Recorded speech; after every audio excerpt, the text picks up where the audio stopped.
Hey, what's up, Master Trainers? This is your host, Charlie Jonas here, straight out of Pacific Valley, and today I'm gonna be explaining more rules.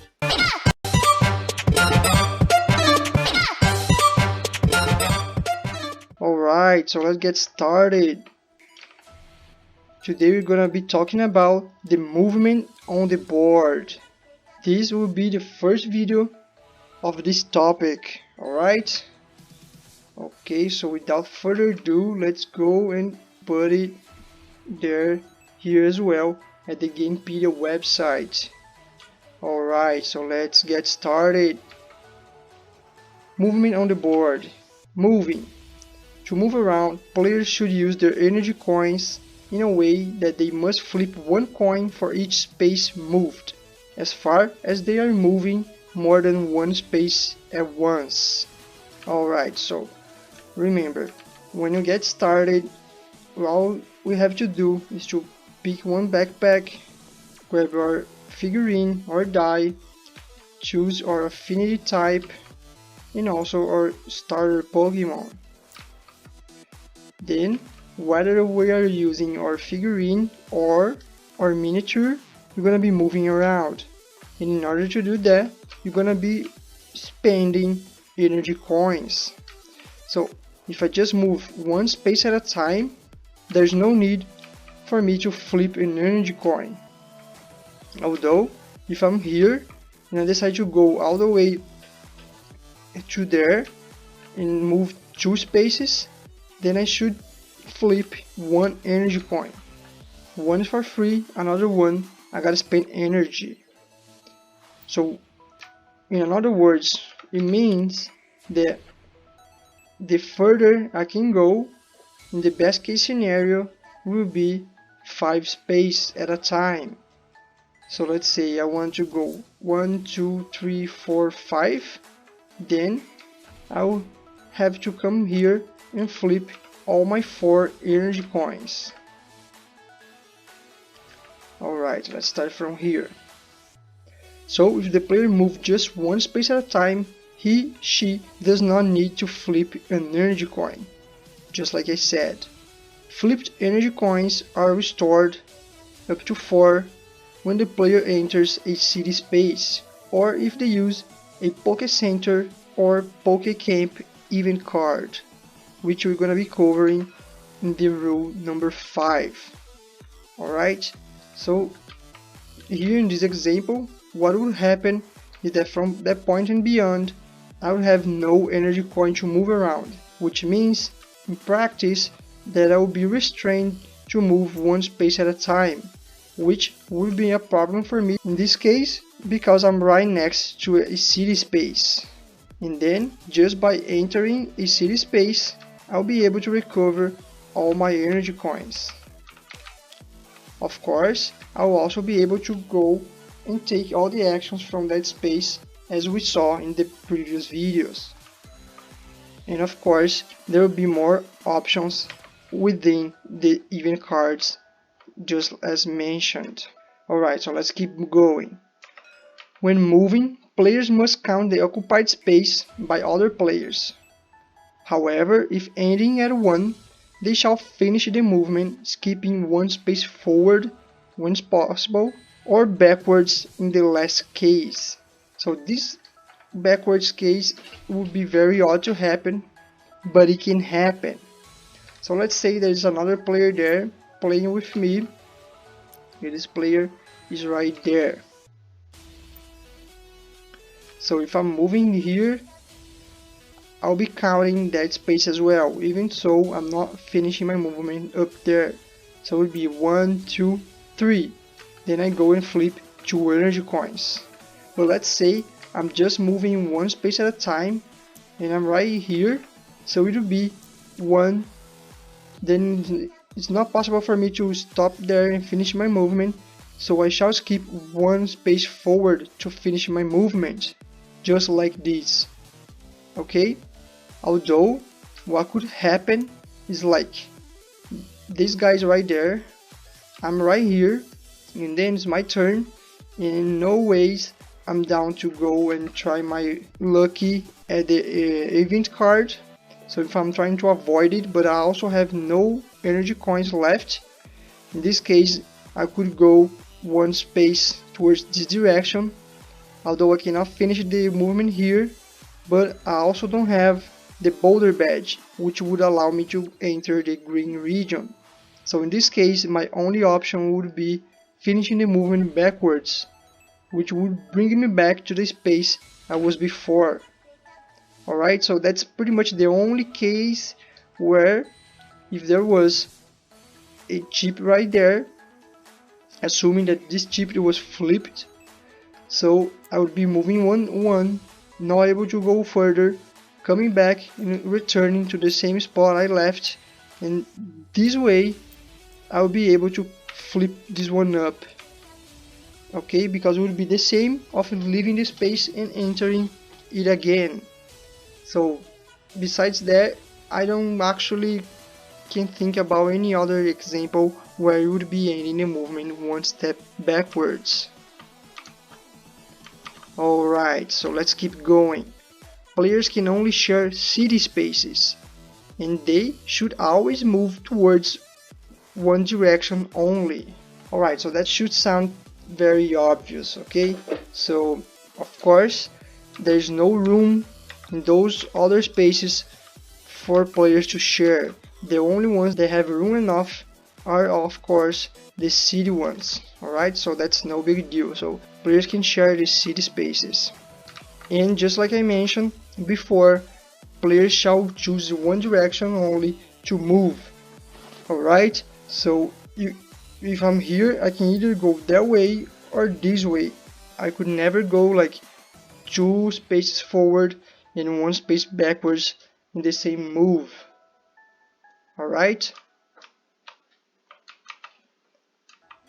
so let's keep going. A turn ends after they stop at a space and take all the respective actions from it. Alright, so if I move to a space and I take the action it provides me, then after that my turn will end.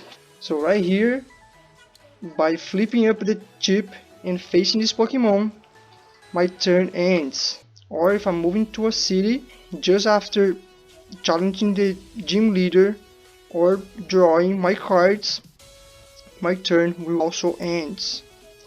And the same goes for the event card spaces.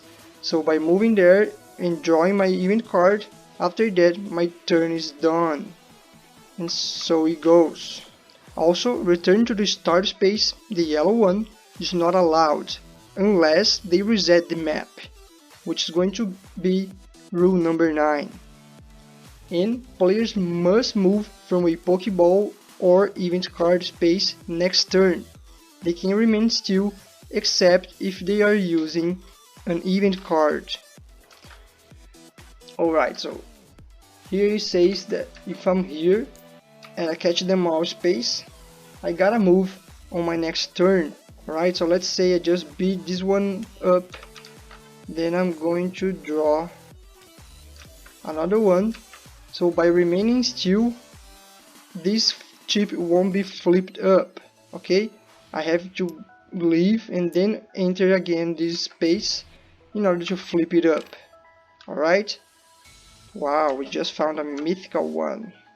And the same goes for the event card. I cannot just simply stop by there, draw a card, and next turn remain still and draw another one. I gotta move. Alright, the only exception will be if I have an event card, because as we are going to see, there are some of them which you can keep with you and use whenever it suits you better.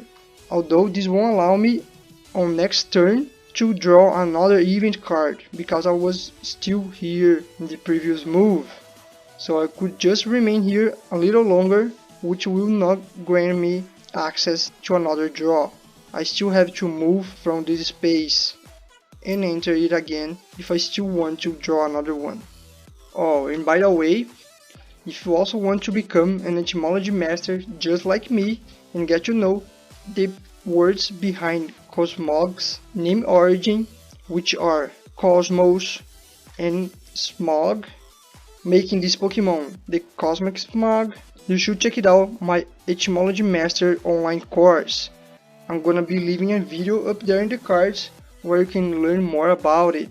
There, I'm going to teach everything you need to know behind each Pokemon name's origin in a very fun, visual and quick way.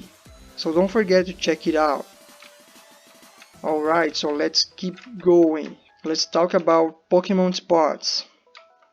According to each map, on certain spaces, you may find a Pokemon image instead of a traditional Pokeball one. In these cases, players should place the referred Pokemon's chip there facing up, despising the color of the Pokemon's chip. This Pokemon will remain there until someone catch it or simply beat it up and let it go. Alright, so in this topic I'm talking about this case right here. This is the only one in this map. There are other maps which it happens more frequently. Although here we have a case, which is Snorlax. Alright, so before we get started, we come here, we flip the Pokédrop up, we do our picks, and then we go over the map, checking out if we see any Pokemon spot. Here we have Snorlax, so in this case, we have to go and place Snorlax chip right there facing up. And in order to know which color is Snorlax, all you gotta do is come here to the evolution book and search for it. Oh, there it is. It is a red chip one. So we come here to the red chip bag and then we look up for Snorlax one, which is right there. And then we place it right here like this, despite the fact that Snorlax is a red chip inside a blue region. Okay, it doesn't matter. In practice, what will happen is that it will allow the player that comes to it first to have the chance to catch a red color Pokemon in advance. Alright, so the player will be granted the chance to try to catch it even before entering the last region of the map. I don't know about you, but I think when it happens, it's very cool and exciting. So it's kind of a race to see who gets there first. Alright. So another situation is when certain city spaces provide enhanced actions to the players if they have any of the Pokemon represented by the images within it. In this case, players can benefit from these actions instead of the conventional ones. Alright, for that example, we don't have any here in this map, although if you come here to the website, we can check it out.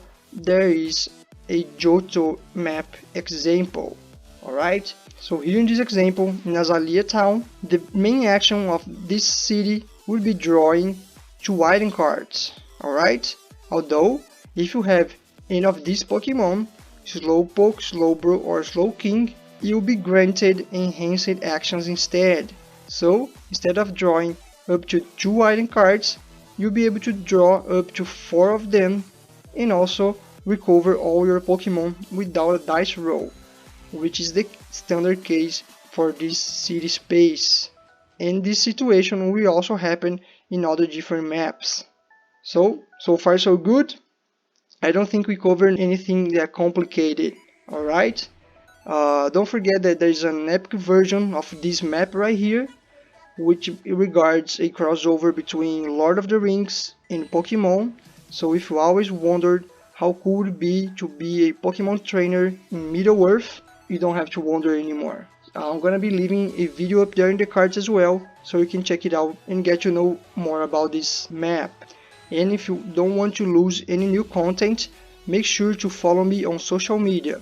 And if you like gameplays and want to see me playing this game live, so you should follow me in the Purple website as well.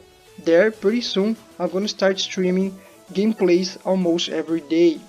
Of course, if you like this video, remember to leave a thumbs up, to subscribe, and to share this video with all the people you want to play this game with. This way, they get to know more about this project and also learn the rules.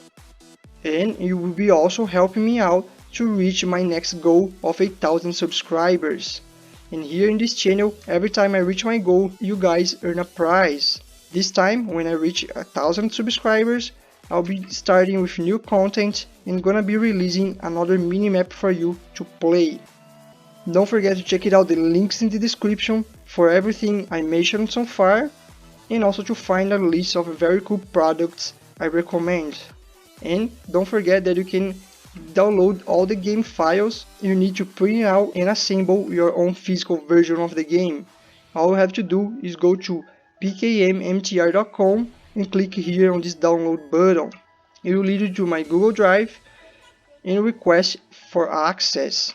Although I'll be only granting it to you if you were a subscriber, and to leave a comment down below to let me know the first half of your email and that you requested.